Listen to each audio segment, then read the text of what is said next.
È stata inaugurata questa mattina a San Donà di Piave la sede ristrutturata del distaccamento della Polizia Stradale di Via Giorgione, una struttura completamente rinnovata che presidia, oltre al territorio cittadino, l'asse strategico di competenza dell'autostrada A4 Venezia-Trieste, snodo fondamentale dei traffici tra est e ovest d'Europa. L'intervento punta a rafforzare sicurezza, operatività e presenza sul territorio. È un presidio importantissimo che copre buona parte del Veneto orientale e fa servizio in autostrada. Una caserma completamente ristrutturata, un intervento PNRR da 2 milioni di euro, un ottimo intervento, una grande collaborazione tra la città e i vertici della Polizia Stradale regionale, e abbiamo anche esponenti nazionali. La struttura rinnovata punta a essere più efficiente e moderna grazie all'ampliamento degli spazi, agli adeguamenti tecnologici e sismici, fino al miglioramento delle condizioni operative per gli agenti. Questa caserma è dall'87, quindi che viene abitata anche dai poliziotti della Polizia Stradale e che ci lavorano, e la vicinanza all'autostrada è sicuramente strategica, perché mentre all'inizio si faceva solo a viabilità ordinaria, adesso praticamente noi siamo deputati unicamente alla viabilità autostradale. Quando c'è un'emergenza, chiaramente la pattuglia, partendo dalla caserma, dal casello di San Donà, entra in tratta e percorre tutta la strada di vigilanza stradale dalla competenza fino a Portogruaro ad arrivare fino a Mestre, nella zona del Terraglio, che è competenza della società Alto Adriatico. Negli ultimi anni, grazie anche al perfezionamento della terza corsia fino a Portogruaro, dal punto di vista dell'incidentalità i numeri si sono abbassati.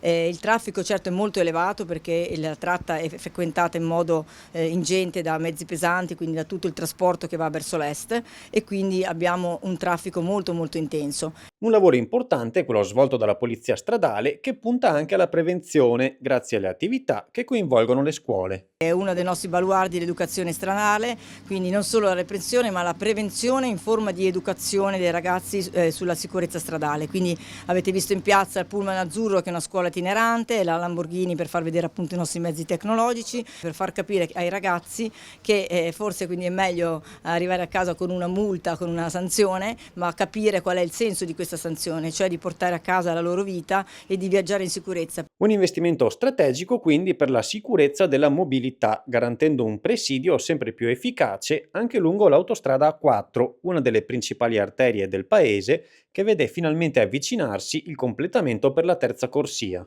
Nel pomeriggio avremo la presentazione da parte di Autostrade Alto Adriatico della terza corsia. Finalmente con tutti i sindaci del Veneto orientale vengono presentati i lavori, quasi 1 miliardo di euro, fine lavori 2031, finalmente la terza corsia nel tratto purtroppo maledetto San Donà Portogruaro verrà realizzata. 5 anni di lavori, un intervento che il territorio attendeva da tanto tempo, e quindi l'implementazione dell'autostrada A4, che è una delle autostrade più importanti d'Italia, è fondamentale per tutto il nostro territorio. Sappiamo che le vie autostradali sono le vie di grande comunicazione, qui transitano milioni di veicoli all'anno, e per cui un controllo puntuale è importante. Avere un distaccamento come questo è importantissimo. Parliamo di un'infrastruttura estremamente importante lungo il corridoio 5, la società Alto Adriatico vede peraltro come partner la Regione Veneto insieme ad altre regioni. Tra l'altro è anche un modello gestionale di governance interessante che